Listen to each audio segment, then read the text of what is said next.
Hello, welcome to our presentation over the single notcher 20. There are several things that we want to go through with you on this machine. It makes it better to operate and safer for you to have. The first thing we want to focus our attention to is the notcher head itself.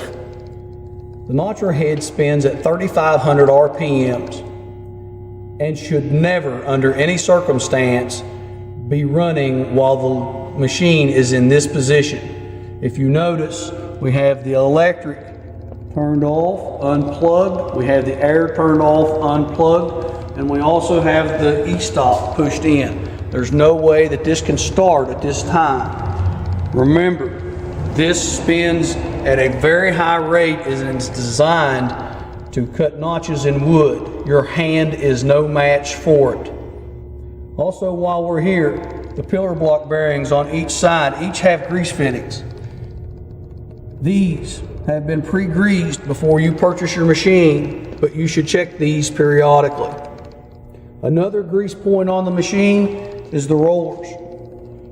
They have grease fitting on all 4 rollers.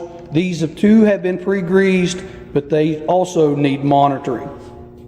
If we pan on down to the electrical box, the electric for this machine is required to be 480 volts or 230 volts, 3-phase electric.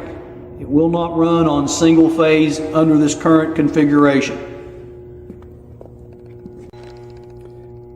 This is where your air intake from your plant air would come into. This is a desiccant filter. This is the oiler.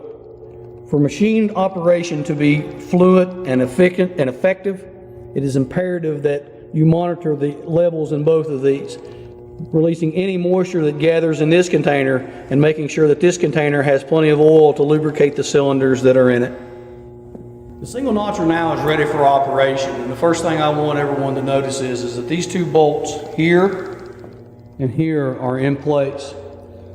This is so that you cannot raise the table, protecting you from the notcher head. The notcher head is now completely concealed. We have our electric plugged in, we have our air on. Now I want to show an example of what the machine is going to do. So we'll take it on a dry run with the motor off first. You will push these 2 buttons in that's in the sides here. There's one here and another one here, which will allow air to flow through and the machine to start movement. You can press them both at the same time, and this is what the machine looks like on a dry run. Now, one thing that we've added to this machine, you notice with the green button, it should start. It does not. The reason it does not is we've introduced an e-stop that is depressed at this moment. To deactivate the e-stop, you simply twist and it pops out. We can power up the machine now.